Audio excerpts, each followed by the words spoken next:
Olá, que a paz do Senhor Jesus, o amor e a docilidade de Maria esteja com você, meu amado, minha amada irmã. Como é bom estarmos unidos aqui para o nosso segundo encontro de formação para catequista e agente de pastoral e movimento. A nossa temática hoje vai percorrer em duas figuras importantes do Antigo Testamento e que prefiguram acontecimentos no Novo Testamento. No nosso encontro de hoje nós vamos falar sobre Abraão, sobre Abrão, que se torna Abraão, e também sobre Moisés e a relação deles, com Jesus Cristo, a relação deles com o Novo Testamento. Por isso, nós vamos iniciar esse nosso encontro rezando Ave Maria, cheia de graça, o Senhor é convosco, bendita sois vós entre as mulheres, bendito é o fruto do vosso ventre, Jesus. Santa Maria, Mãe de Deus, rogai por nós, pecadores, agora e na hora de nossa morte. Amém. Em nome do Pai, do Filho e do Espírito Santo. Amém. Pessoal, a nossa aula de hoje, possivelmente, ela será muito breve. Nós vamos mergulhar então nesses dois personagens. Hoje você vai conhecer um pouco do contexto de Abraão e também de Moisés, a importância deles para nós, enquanto cristãos, católicos, e também, claro, a gente ouve falar muito de Abraão, de Moisés, mas às vezes a gente não se dá conta da importância deles no processo, no projeto de salvação de Deus para conosco. Então vamos começar com Abraão, o pai da fé. Abrão que vai se tornar Abraão.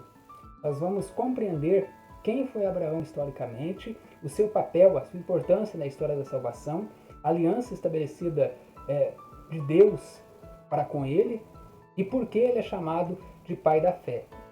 Então quem foi Abraão?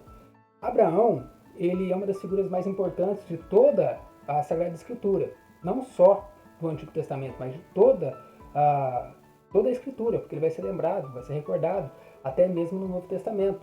Ele é conhecido como pai da fé, porque ele foi o primeiro grande patriarca e ele foi escolhido por Deus para poder iniciar a história da salvação e da aliança.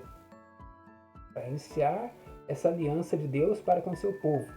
A sua história é narrada principalmente no livro de Gênesis, a partir do capítulo 12 até o capítulo 25. Originalmente, o nome dele é Abrão, mas ele recebe de Deus o nome Abraão, que vai significar pai de uma multidão, pai de uma multidão de nações, pai de uma grande nação. Isso nos é narrado em Gênesis, no capítulo 17, versículo 5. A Igreja Católica reconhece Abraão como um modelo de fé, obediência, confiança e também de entrega total à vontade de Deus. Quais são os contextos bíblicos narrados aí que vão trazer destaque a Abraão? Nós temos no Antigo Testamento os principais trechos aí em Gênesis, no capítulo 11, versículo 27 até o 32, Gênesis no capítulo 12, no capítulo 12 até o capítulo 25. Nós temos também no Novo Testamento em Hebreus, no capítulo 11, versículo de 8 a 19, Romanos, carta aos Romanos, no capítulo 4, versículos de 1 ao 25, e Gálatas, no capítulo 3, versículo do 6 ao 29. São contextos bíblicos aí que vão estar narrando referente a Abraão. E Abraão, ele viveu aproximadamente entre os séculos 19 e 21 e 19, antes da era cristã, ou seja, óbvio, antes de Cristo. Ele era natural de Ur dos Caldeus, como é narrado em Gênesis, no capítulo 11, versículo 31. É uma região antiga, ali na Mesopotâmia. Deus, ele chama para poder deixar o comodismo. Deus chama Abraão para quê? Para deixar a sua terra, para deixar os seus parentes, a sua parentela, e para sair da sua segurança. Ou seja, Deus ele starta Abraão para o novo. E a partir dali, ele partir para uma nova terra. E que terra é essa? Ele não sabia. Uma terra totalmente desconhecida. É narrado para a gente em Gênesis, no capítulo 12, versículo 1. Sai da tua terra, da tua parentela e da casa do teu pai. Como acontece o chamado a Abraão? Teologicamente, Abraão ele representa o início da história da salvação. Até Gênesis capítulo 11, nós encontramos o seguinte: a criação, a queda, o dilúvio e a Torre de Babel. A partir do capítulo 12, vai entrar em jogo Abraão. Deus inicia esse plano concreto de redenção através de um povo. E Abraão torna-se o depositário da promessa, o primeiro patriarca. e o primeiro pai do povo eleito. Ele entra ali como pai do povo eleito. Abraão, ele então vivia na cidade de Ur, Ur dos Caldeus, né? Uma cidade na Mesopotâmia. Deus, ele chama para poder abandonar a terra, sair ali da sua segurança, dos seus projetos humanos, para poder seguir um caminho totalmente desconhecido, um caminho que Deus preparou para ele. Gênesis capítulo 12, versículo 1, fala o seguinte: sai da tua terra, da tua parentela e da casa do teu pai, para a terra que eu te mostrarei. Então, Abraão ele sai sem saber para onde iria. Ele confiou plenamente na palavra de Deus. E esse é o ensinamento catequético que nós podemos tirar dessa lição já inicial com Abraão. A fé, quando nós confiamos em Deus, mesmo sem compreender completamente aí nos planos de Deus, isso é exercitar a fé. A fé ela começa quando nós confiamos em Deus, mesmo sem saber, sem compreender os planos que Ele tem para nós. E essa promessa da aliança foi feita a Abraão. E 3 promessas centrais. Primeiro, a terra, que é a terra prometida, a terra de Canaã, hoje Palestina, Jerusalém. Descendência, mesmo sendo idoso e estéril com Sara, Deus prometeu para ele, para Sara e para Abraão, um filho. Eles já tinham idade avançada, Sara era estéril, mesmo assim, Deus ele promete para Abraão um filho. Também, óbvio, a bênção universal. Gênesis capítulo 12, versículo 3, em ti serão benditas todas as famílias da terra. A igreja interpreta esta promessa como um anúncio de Cristo, como um anúncio da promessa da vinda de Cristo, conforme nos ensina o Catecismo da Igreja Católica, do parágrafo 59 ao 61. Então, ou seja, ao chamar Abraão, Deus ele faz essas 3 grandes promessas. Primeiro, da grande descendência, porque apesar da idade avançada, Abraão e Sara, ambos de idade avançada, Deus prometeu para eles que daria um filho, né? Que deles surgiriam uma grande nação, um grande povo. Farei de ti uma grande nação, Gênesis 12, no versículo 2, também a terra que Deus prometeu para Abraão, a terra de Canaã, e a bênção para todas as nações, porque em ti serão benditas todas as famílias da terra. Essa promessa ela alcança seu pleno cumprimento em Jesus Cristo. Abraão e a fé abraâmica. A característica mais importante de Abraão é a sua fé. E São Paulo ele ensina, na carta aos Romanos, no capítulo 4, versículo 3, Paulo diz: Abraão acreditou em Deus e isto lhe foi contado como justiça. Ele acreditou na promessa divina mesmo quando tudo parecia impossível. O Catecismo da Igreja Católica também nos ensina, a partir do parágrafo 146, que Abraão ele realiza de forma perfeita a definição da fé. Por isso, Abraão ele é considerado o modelo de todos aqueles que acreditam em Deus. E essa aliança com Deus? Deus ele estabeleceu uma aliança com Abraão. Abraão é o pai da fé, é o homem da aliança. Na Bíblia, a aliança ela significa um compromisso sagrado entre Deus e o homem. Então, a partir do momento que Deus ele faz uma aliança com Abraão, ele está fazendo uma aliança com todo o seu povo, com toda a sua criação. E como sinal dessa aliança, Deus instituiu a circuncisão. A gente vai ter aí na tradição judaica até os dias de hoje. Nós vamos ver Paulo e Pedro lá no Novo Testamento, em Atos dos Apóstolos, né, questionando sobre essa questão da circuncisão. Esta é a minha aliança convosco. Gênesis capítulo 17, versículo 10. Qual que é o significado teológico disso? A aliança com Abraão é o início da formação do povo escolhido, preparando a nova aliança que será realizada por Jesus Cristo. Jesus Cristo ele vai trazer plenitude a essa aliança que se inicia com Abraão. E nós temos então também a promessa de Deus a Abraão sendo realizada. Lembra que Deus ele fala para Abraão e Sara que eles teriam um filho, e esse filho é Isaac. Humanamente, Sara era estéril. Já tinha uma idade avançada, assim como Abraão. Mesmo assim, Deus cumpriu a promessa. Isaac nasceu quando Abraão ele tinha 100 anos de idade. O nome Isaac significa ele sorri. Por quê? Porque recorda a alegria diante da fidelidade de Deus. Qual que é o ensinamento catequético que nós podemos tirar disso? Nada é impossível para Deus. Então, quando nós olhamos para a figura de Abraão, que sai de Ur dos Caldeus para a terra prometida, Quando nós vemos Deus falar para Abraão e Sara que vai dar a eles um filho, mesmo eles tendo uma idade avançada, nós vemos que para Deus nada é impossível. E vai acontecer o que com Isaac? Você se lembra?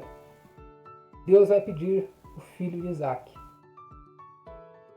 Deus quer também entender, sabe? Deus não quer entender porque ele já sabe, né? Mas para Abraão, Abraão entender a sua confiança total em Deus, Deus vai pedir para ele um filho. Ó, você vai sacrificar seu filho para mim. E esse é um dos momentos mais importantes da vida de Abraão, que ocorre, narrado em Gênesis, no capítulo 22. Então Deus ele vai pedir que ele ofereça Isaac em sacrifício. Abraão ele obedeceu, demonstrando total confiança em Deus. No último momento, Deus impede o sacrifício. Agora sei que temes a Deus. Gênesis, no capítulo 22, versículo 12. Então, esse sacrifício de Isaac, ele vai ter um paralelo no Novo Testamento. Ele vai ter um paralelo, tem um significado teológico muito profundo. A igreja ela vê nesse episódio a prefiguração do sacrifício de Cristo. Por quê? Nesse processo do sacrifício de Isaac, Isaac ele vai levar, ele vai carregar o madeiro do seu próprio sacrifício, né? As madeiras ali que ele ia ser queimado vivo, vamos dizer, essa é a real, né? O sacrifício era queimar vivo, então ele seria queimado vivo, então ele leva a madeira que o queimaria. Então Isaac carrega a madeira e Jesus carrega o quê? A madeira da cruz. Isaac é o filho amado de Abraão. Jesus é o filho amado de quem? Do Pai. Então por isso o sacrifício de Isaac é considerado uma figura profética da paixão de Cristo. E aqui nós já começamos a entender o paralelo que tem o Antigo Testamento com o Novo Testamento. E vice-versa. Os dois se comunicam. Então, para que você entenda bem, de forma profunda, o Novo Testamento, é importante você entender o Antigo Testamento. Eu li ali os evangelhos e entendi tudo. Não entendeu muito bem, não. Você entendeu parte, né? Entendeu parte, mas não entendeu de forma tão profunda. Por quê? Porque todo o Novo Testamento é uma amarração com o Antigo Testamento, assim como o Antigo Testamento é uma amarração no Novo Testamento. E aí, Abraão, ele é tratado também na doutrina católica. O Catecismo da Igreja Católica, ele vai apresentar Abraão como modelo de fé.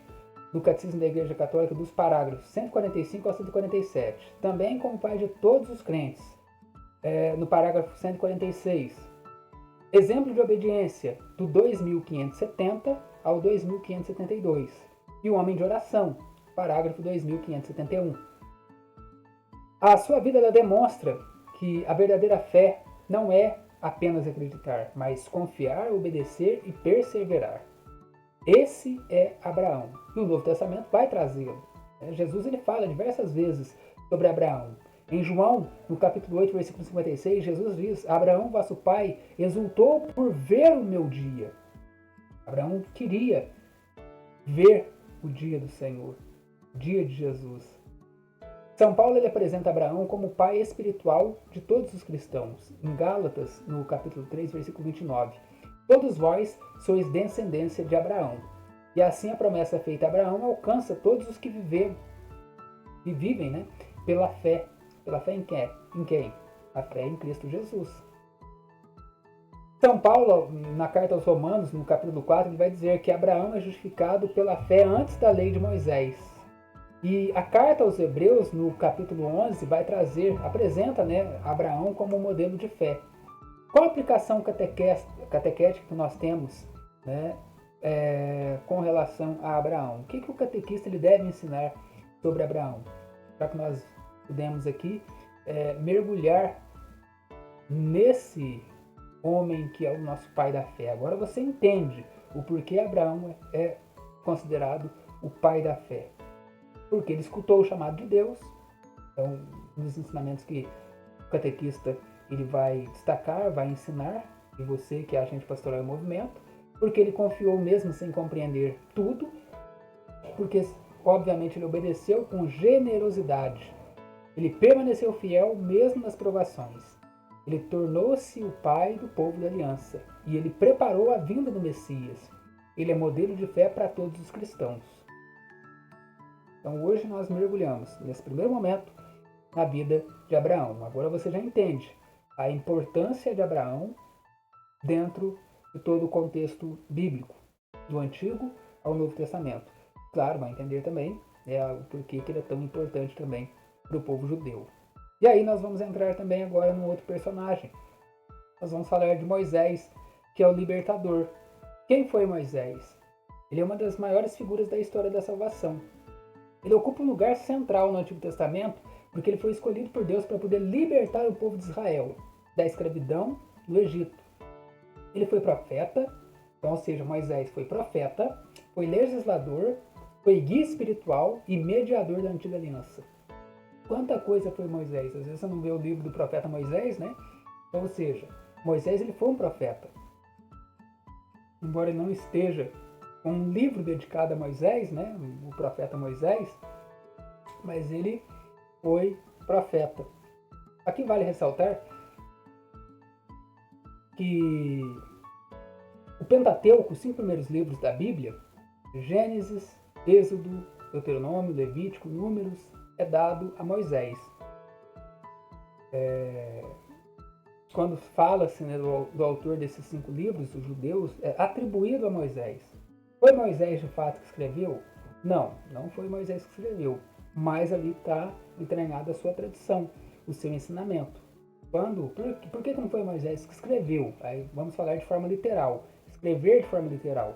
Porque quando esses 5 rolos, né, esses 5 livros, por isso que chama Pentateuco, 5 rolos, porque quando eles foram escritos, Moisés já tinha morrido.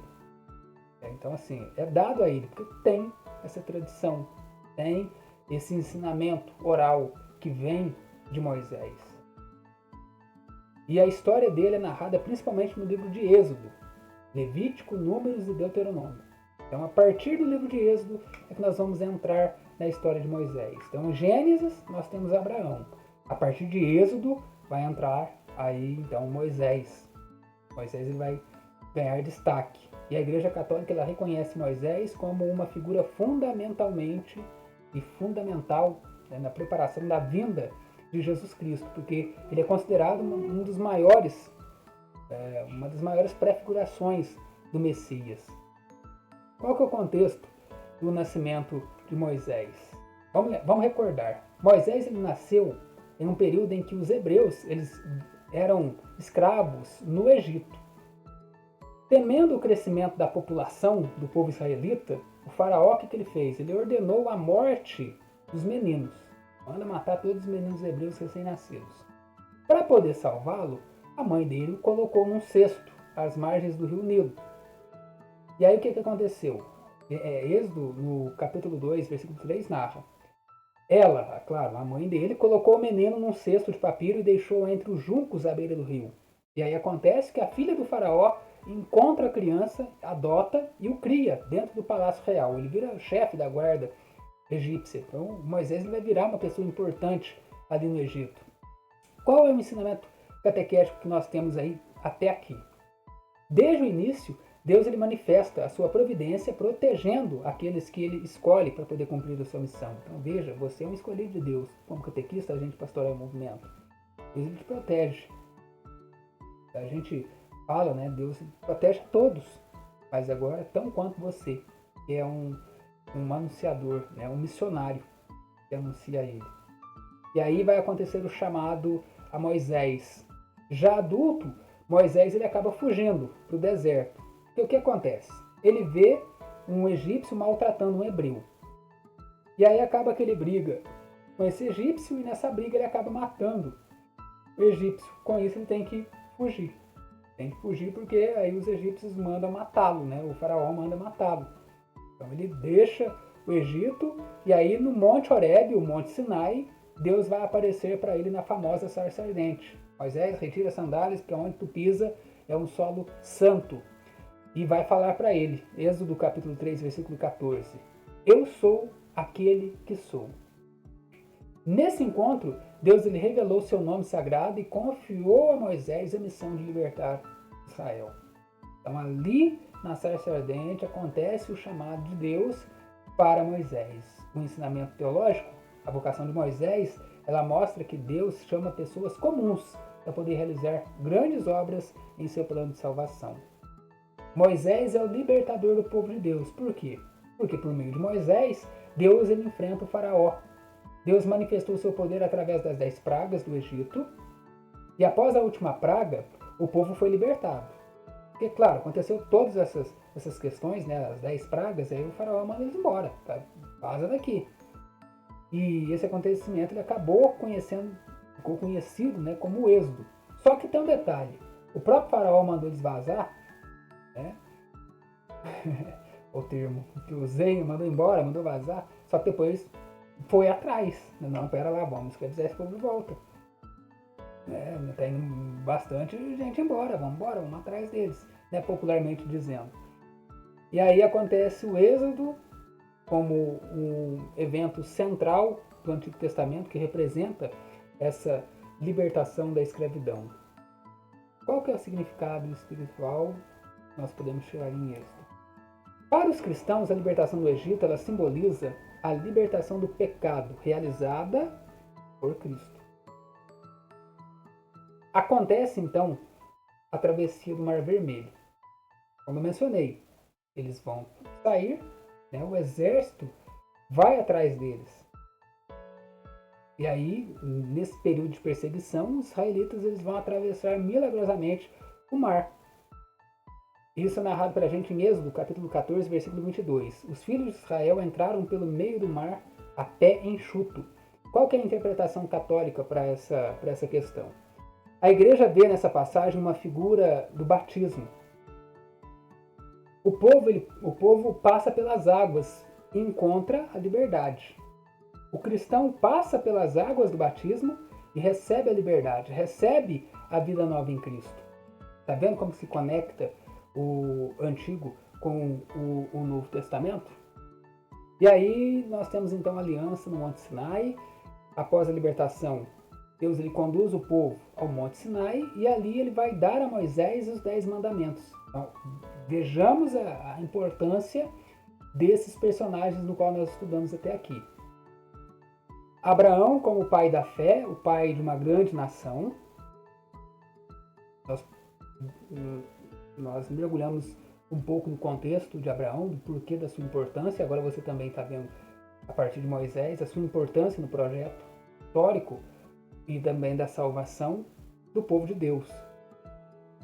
Moisés ele recebe as tábuas da lei, os 10 mandamentos de Deus, conforme é narrado em Êxodo capítulo 20, versículo 2. Eu sou o Senhor teu Deus.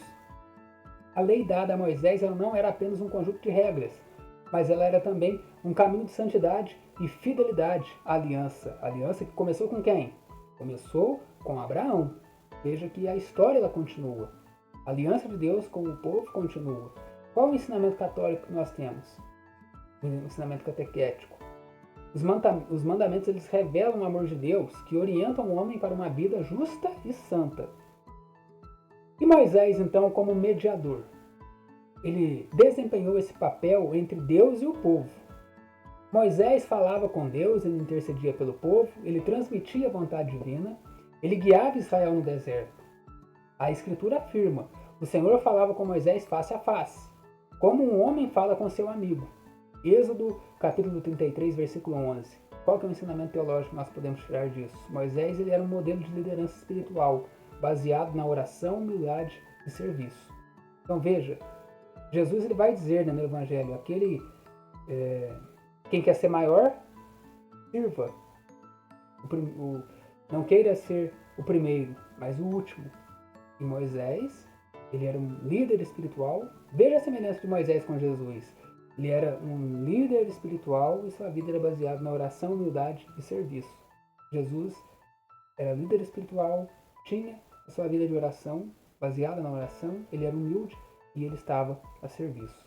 Lembra que o Antigo Testamento ele se conecta com o Novo e o Novo se conecta com o Antigo Testamento? E essa caminhada pelo deserto? Então, durante 40 anos, Moisés ele conduziu Israel rumo à Terra Prometida. Nesse período, ocorreram importantes acontecimentos. O maná do deserto, o maná que vai prefigurar a Eucaristia, a água que brota da rocha, a construção da Arca da Aliança. Nós vamos ter aí um módulo, né, o próximo módulo aí dedicado a um dos módulos, né, os próximos módulos aí dedicado à Arca da Aliança. Nós vamos entender um pouco mais sobre a Arca da Aliança. A organização do culto e também do sacerdócio. Lembra do nosso encontro passado? Nós falamos da tradição deuteronomista, sacerdotal, javista e eloísta. Está entranhado aí dentro desse contexto também. Qual que é a lição espiritual que nós tiramos disso? O deserto ele representa o caminho de purificação e amadurecimento da fé. Moisés passou pelo deserto. Moisés passou durante 40 anos no deserto. Jesus passou 40 dias no deserto. Olha a relação de Moisés e Jesus Cristo. E aí nós vamos entrar dentro dessa temática da prefiguração, né, de Jesus Cristo em Moisés, da conexão de Jesus Cristo em Moisés. A igreja ensina que Moisés é uma das figuras das maiores figuras que prefiguram o Cristo. Nós vamos trazer aqui uma comparação entre Moisés e Jesus. Moisés, ele liberta o Israel da escravidão do Egito. Jesus liberta a humanidade do pecado. Moisés, ele recebe a lei no Sinai. Jesus Cristo, ele leva a lei à sua plenitude. Moisés, ele intercede pelo povo. Jesus, ele intercede eternamente por nós. Moisés, ele conduz o povo até a terra prometida. Jesus conduz o seu povo ao reino dos céus. Moisés é mediador da aliança. Jesus é mediador da nova aliança. E o que o Catecismo da Igreja Católica, a doutrina católica, vai dizer de Moisés? O Catecismo da Igreja Católica ele apresenta Moisés como homem da fé, no parágrafo 2575, servo de Deus, no 2576, grande intercessor, no 2577, e figura de Cristo, do 1961 ao 1964, que sua missão revela a pedagogia divina na preparação do povo para a plenitude da revelação em Jesus. Só que Moisés ele vai falecer. Então, ao final da sua vida, Moisés ele contempla a terra prometida, do alto do Monte Horebe, só que ele não entra na terra prometida. Abraão não contemplou a terra prometida. Ele iniciou o processo. Moisés, ele vê a terra prometida, mas ele não entra na terra prometida. Deuteronômio, capítulo 34, versículo 5. Moisés, servo do Senhor, morreu ali, na terra de Moabe. Sua missão estava concluída. Ele havia conduzido o povo até a porta da herança. Qual que é a aplicação catequética que o catequista tem para ensinar com relação, então, à figura de Moisés? Aqui nós já partimos para o final dessa nossa aula, como mencionei no início, ela é mais rápida, né? Moisés ele foi escolhido por Deus para uma grande missão. Moisés ele confiou em Deus apesar de suas limitações. Ele libertou Israel da escravidão. Moisés recebeu os 10 mandamentos. Ele guiou o povo no deserto. Ele foi mediador da aliança e ele prefigura Jesus como o Salvador definitivo. Moisés ele foi o grande libertador e legislador de Israel. Ele foi escolhido por Deus para poder conduzir o seu povo da escravidão à liberdade, da opressão à aliança. A sua vida manifesta a ação de Deus na história e prepara a vinda de Jesus Cristo, um novo perfeito mediador. Ao contemplar Moisés, nós aprendemos a confiar em Deus, a obedecer à sua vontade e a perseverar na caminhada da fé rumo à verdadeira terra prometida, ou seja, a vida eterna. Então hoje, quando nós olhamos para Abraão e para Moisés, nós vamos ver que são figuras comuns, figuras simples, figuras humildes, que obedeceram à voz de Deus, disseram sim ao chamado e deixaram aí um grande legado no contexto da história da salvação, apontando o caminho a Jesus Cristo.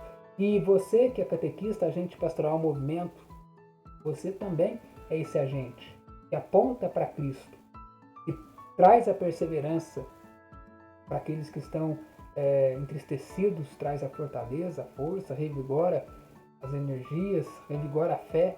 Esse é o papel fundamental para aqueles que também exercem a missão como catequistas, que dão manutenção, né, educam na fé, na doutrina, o nosso povo.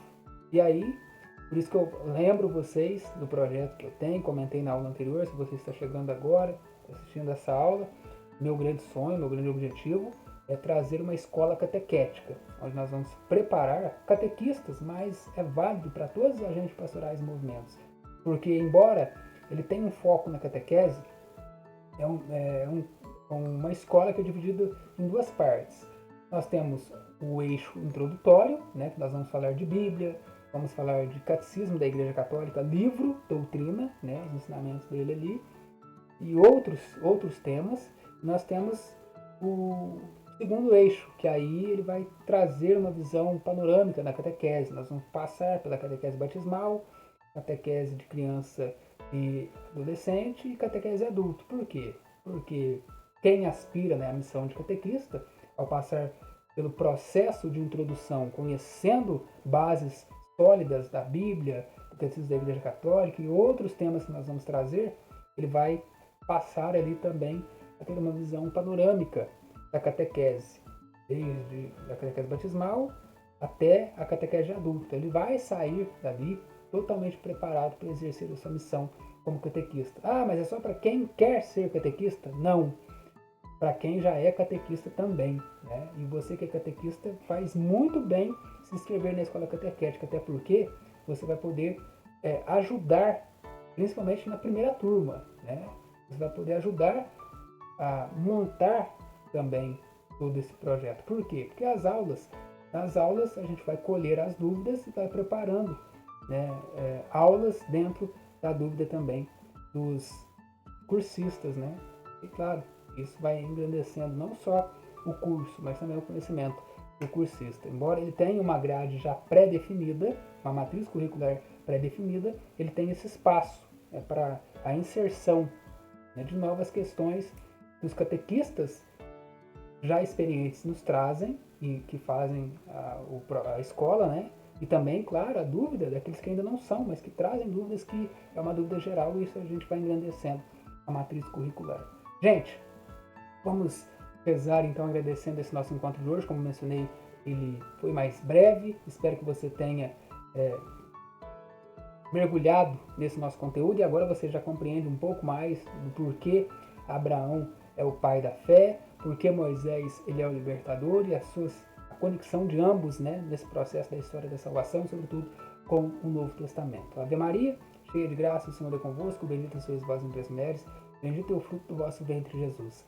Santa Maria, Mãe de Deus, rogai por nós, pecadores, agora e na hora de nossa morte. Amém. Daqui a pouquinho você vai receber o link com as atividades. Faça aí as atividades, lembrando, quem tiver 70% mínimo aí de participação terá direito a certificado. Aguardo você no nosso próximo encontro. Nós vamos abordar sobre as 12 tribos de Israel, as 12 tribos de Jacó. Vamos entender um pouco mais sobre as 12 tribos. Forte abraço e até a semana que vem no nosso próximo encontro.